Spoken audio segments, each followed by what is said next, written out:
बेटा अब हम स्टार्ट करेंगे feeling of electrons in orbital of atom. Orbital of atom, इसके पहले हमने क्वांटम नंबर्स पढ़ लिया है।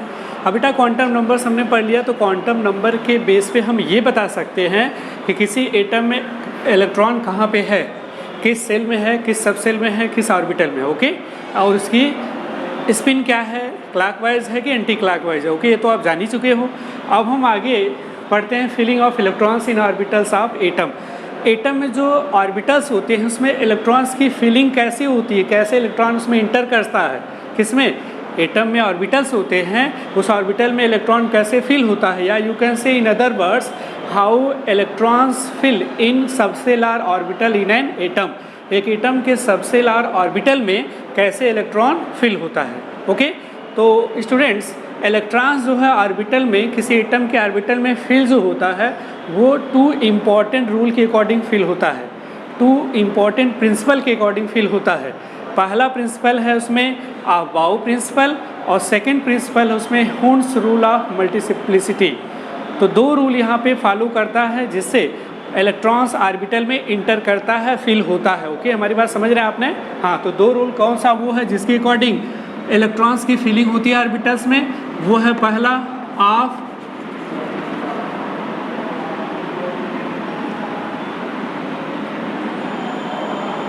बाउ प्रिंसिपल और सेकेंड रूल है वो Hund's rule, Hund's rule of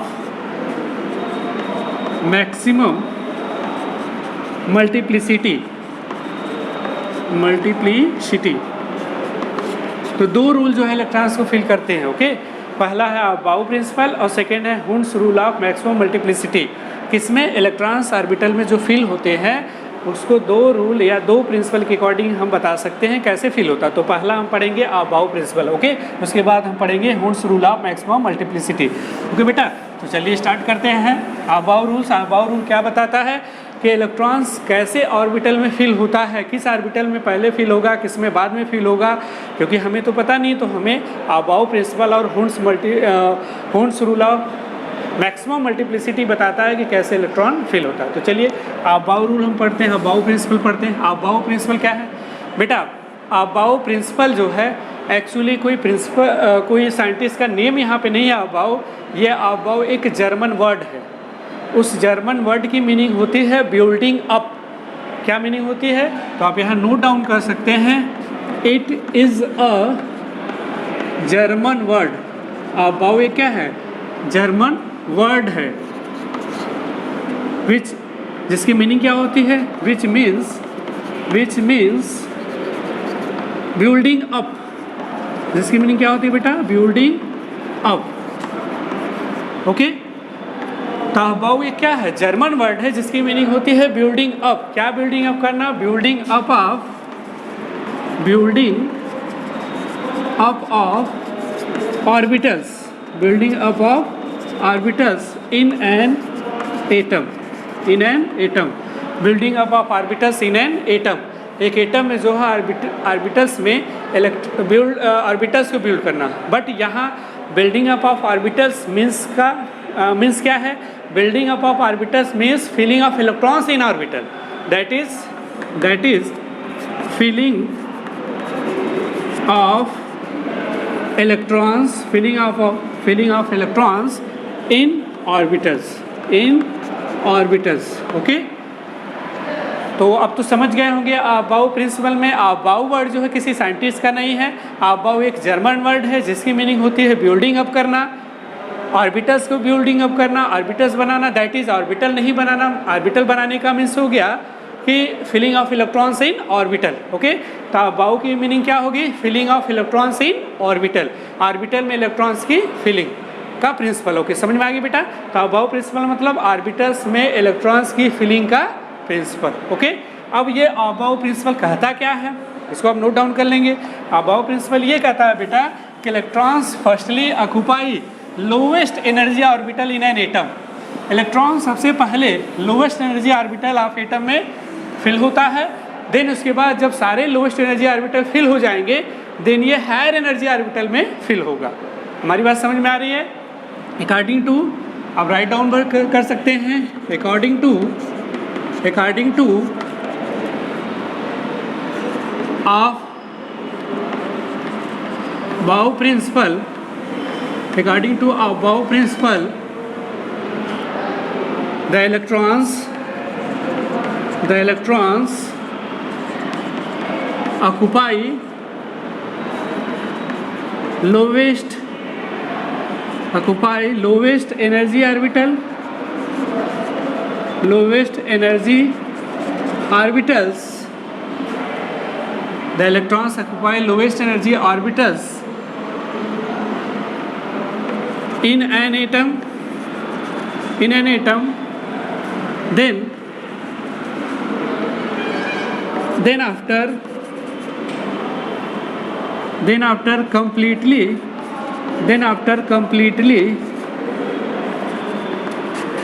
filling of lowest energy orbitals, it enters into higher energy orbitals. Okay बेटा, तो क्या बता रहा है बाउ प्रिंसिपल कि the electrons occupy lowest energy orbitals in an atom, then after उसके बाद completely filling of lowest energy orbital, जब lowest energy orbitals completely fill हो जाता है, it enters means electrons enters into higher energy orbital, उसके बाद electrons higher energy orbitals में enter करता है। दैट मीन्स ओवरऑल कंक्लूजन क्या रहा अबाउ प्रिंसिपल का, electrons fill in increasing order of energy of orbitals. Electrons जो है ऑर्बिटल के इंक्रीजिंग ऑर्डर ऑफ एनर्जी में फिल होता है। जिस ऑर्बिटल की एनर्जी कम होगी उसमें पहले फिल होगा, उसमें फिल होने के बाद जो कम्प्लीटली जब वो फिल हो जाएगा तब उससे हायर एनर्जी वाले ऑर्बिटल्स में इलेक्ट्रॉन्स फिल होगा। देन वो जब कम्प्लीटली फिल हो जाएगा तब उसके बाद वो नेक्स्ट वाले हायर एनर्जी ऑर्बिटल्स में इलेक्ट्रॉन्स फिल होगा। तो आप ओवरऑल लिख सकते हैं that is electrons fills in increasing order of energy of orbitals एक चीज़ तो क्लियर होगी, कि इलेक्ट्रॉन जो है एनर्जी ऑर्बिटल्स की एनर्जी के इंक्रीजिंग ऑर्डर में फिल होता है। ये बात तो क्लियर होगी बेटा, होगी ना क्लियर? ओके, इसको आप नोट डाउन कर लेंगे, इसको मिरेज करें बेटा, पॉज करके वीडियो नोट कर लीजिएगा। ओके, इससे क्लियर हो गया अब प्रिंसिपल से कि इलेक्ट्रॉन्स पहले लोअर एनर्जी ऑर्बिटल में फिल होगा, means electrons increasing order of energy of orbitals को फॉलो करेगा।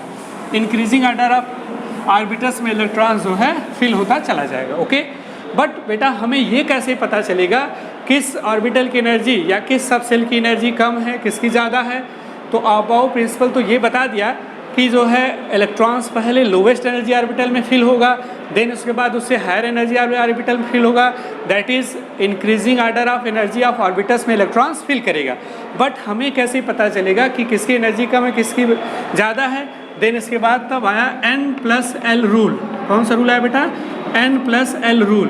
तो हमें ऑर्बिटल की एनर्जी फाइंड करने के लिए किसकी एनर्जी लोअर है, किसकी एनर्जी हायर है, इसके लिए हम N+L रूल को फाइंड करते हैं, और N+L रूल के अकॉर्डिंग हम ये फाइंड करते हैं कि किस ऑर्बिटल की एनर्जी लेस है, किस ऑर्बिटल की एनर्जी हाई है, और उसी के अकॉर्डिंग इलेक्ट्रॉन्स इंटर करता है एटॉमिक ऑर्बिटल में। ओके, तो क्या है N+L रूल? अबाउ प्रिंसिपल तो हमने समझ लिया कि लोएस्ट एनर्जी ऑर्बिटल में इलेक्ट्रॉन फिल करता है, बट लोएस्ट एनर्जी किसका होगा, किसका हायर एनर्जी होगा ऑर्बिटल का, वो कौन बताता है? N+L रूल बताता है। N+L रूल क्या है? क्या बेटा? N माने प्रिंसिपल क्वांटम नंबर, L माने एजुमिथल क्वांटम नंबर। तो बेटा प्रिंसिपल और एजुमिथल क्वांटम नंबर्स हम बोलते रहेंगे, आप नोट भी करते रहेंगे। Principal and azimuthal quantum numbers determine the energy of orbitals. किसी भी ऑर्बिटल की एनर्जी को हम N+L की वैल्यूज़ के सम से डिटरमाइन कर सकते हैं। क्या हमने बोला कि हम किसी ऑर्बिटल की एनर्जी को फाइंड कर सकते हैं by the sum of values of principal quantum number and azimuthal quantum number. Principal quantum number और एजिमुथल क्वांटम नंबर की वैल्यूज के सम से हम ये फाइंड कर सकते हैं कि किस ऑर्बिटल की एनर्जी हाई है, किसकी लो है। इफ़ n प्लस एल की वैल्यू अगर लो है तो उस ऑर्बिटल की एनर्जी लो होगी, और अगर n प्लस एल की वैल्यू हाई है तो उस ऑर्बिटल की एनर्जी हाई होगी। तो n प्लस एल रूल क्या है तो आप नोट डाउन कर लेंगे, बताएंगे। n प्लस एल रूल क्या है तो बताएंगे principal quantum number and azimuthal quantum number की वैल्यूज़ का sum is known as n plus L rule. Okay, तो यू कैन राइट डाउन, आप नोट कर लीजिए क्या बताएंगे।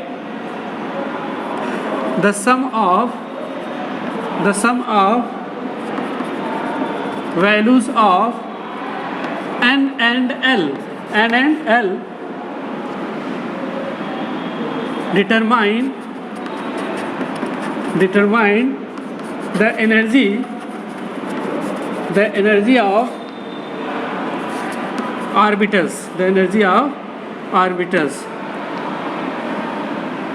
this is known as n plus L rule. इसी को क्या बोलते हैं बेटा, n प्लस एल रूल बोलते हैं। Okay, n plus L rule. फिर आप यहाँ राइट डाउन कर लेंगे, if the value of n plus L is low then orbital then the energy of orbitals will be low। Okay, अगर n plus L की value low है, कम है, तो ऑर्बिटल की एनर्जी कम होगी। अगर n प्लस एल की वैल्यू किसी ऑर्बिटल के लिए ज़्यादा है तो उसकी एनर्जी ज़्यादा होगी। इसको आप नोट डाउन कर लेंगे। ओके बेटा, तो n प्लस एल से हमें ये फाइंड हो सकता है किस ऑर्बिटल की एनर्जी हाई है, किसकी लो है। अगर n प्लस एल की वैल्यू लो है, कम है, तो उस ऑर्बिटल की एनर्जी कम। n प्लस एल की वैल्यू अगर ज़्यादा है तो उस ऑर्बिटल की एनर्जी ज़्यादा होगी। जैसे एग्जांपल लेते हैं हम, 2s हमारे पास है, ये 3p है, n प्लस एल की वैल्यू निकाल लेते हैं। n प्रिंसिपल क्वांटम नंबर, तो n की वैल्यू 2 हो गई।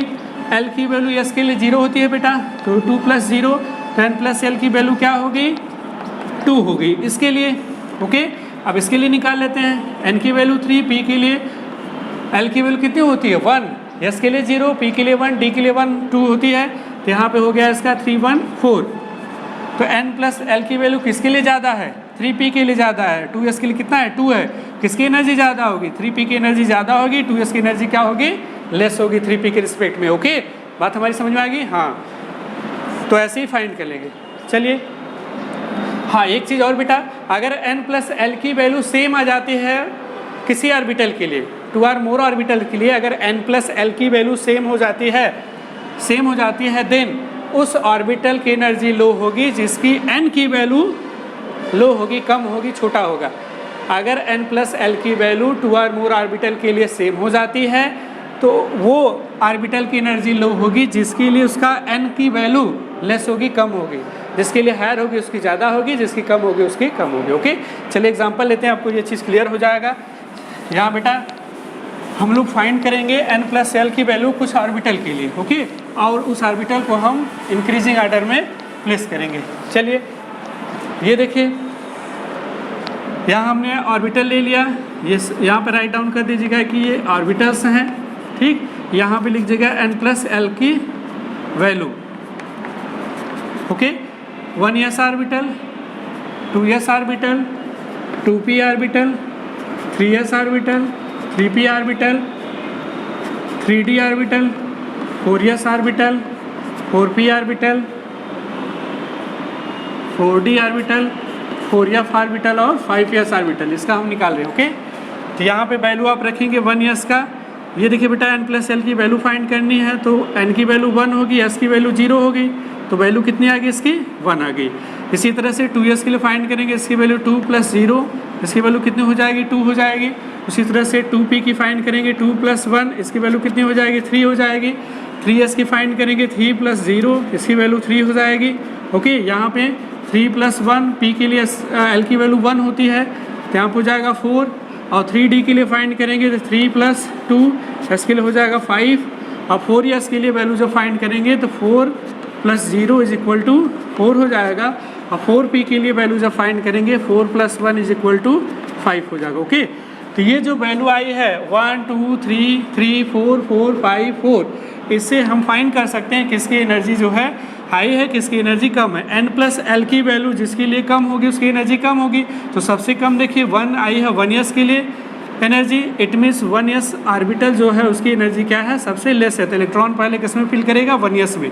उसके बाद देखिए 2s की जो n+l की वैल्यू आई है 2 आई है, इसलिए उसके बाद इलेक्ट्रॉन्स किस में फिल करेगा, 2s में। और 2s की एनर्जी 1s से क्या होगी, ज़्यादा होगी बेटा, समझना बात को।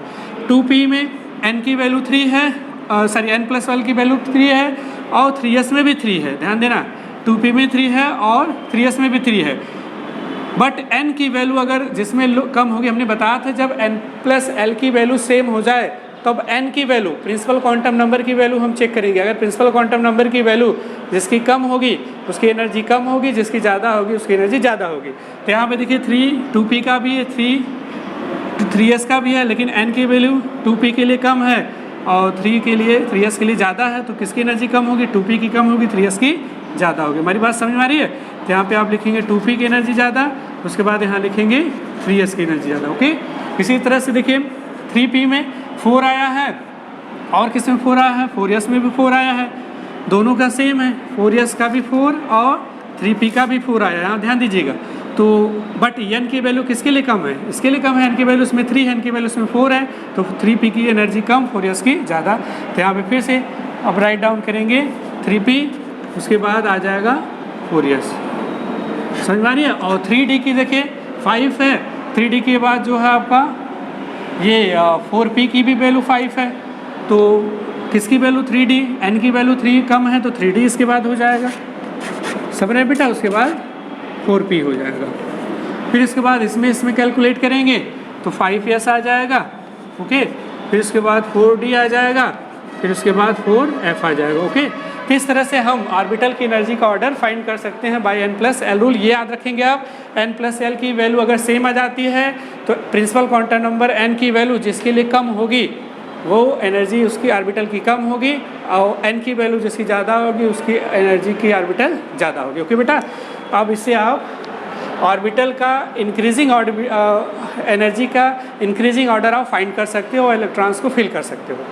अब इसको आप ऐसे चाहे फाइंड करके निकाल लिया करो, चाहे आपको 9th में भी हमने बताया था, इसके पहले भी, या तो आप इसको याद रखो, एक इजी वे है याद रखने का कि इलेक्ट्रॉन किसकी एनर्जी कम है किसकी ज़्यादा, तो ऐसे भी आप याद रख सकते हो,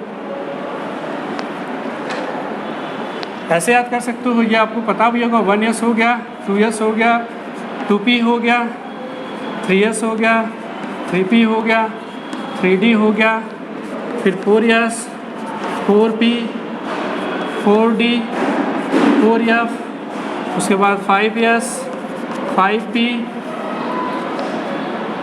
5d और 5f। Okay, 6x, 6p, 6d, 6f। इसको भी बेटा आप ऐसे बना सकते हो, बनाया हो गया आपने इसके पहले।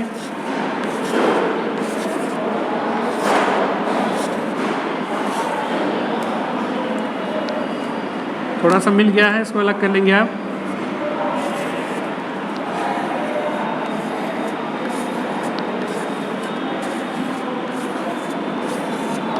ठीक है बेटा, यहाँ पे इलेक्ट्रॉन फिल होगा पहले, ओके, फिर इसमें इलेक्ट्रॉन फिल होगा, फिर देखिए इसमें इलेक्ट्रॉन फिल होगा, फिर इसमें इलेक्ट्रॉन फिल होगा, फिर यहाँ पे इलेक्ट्रॉन फिल होगा, फिर यहाँ पे इलेक्ट्रॉन फिल होगा, फिर इसमें इलेक्ट्रॉन फिल होगा, फिर इसमें इलेक्ट्रॉन फिल होगा और इसमें इलेक्ट्रॉन फिल होगा। बेटा ऐसे आप याद कर लो, ये भी इलेक्ट्रॉन्स की फिलिंग का ऑर्डर, इससे आपको याद रहेगा किस में इलेक्ट्रॉन पहले जाएगा। ओके, तो आज के लिए इतना बेटा, इसको पढ़ लेंगे, जो भी डाउट होगा ऑनलाइन क्लासेस में हम इसको पूरा करेंगे। Okay, thank you.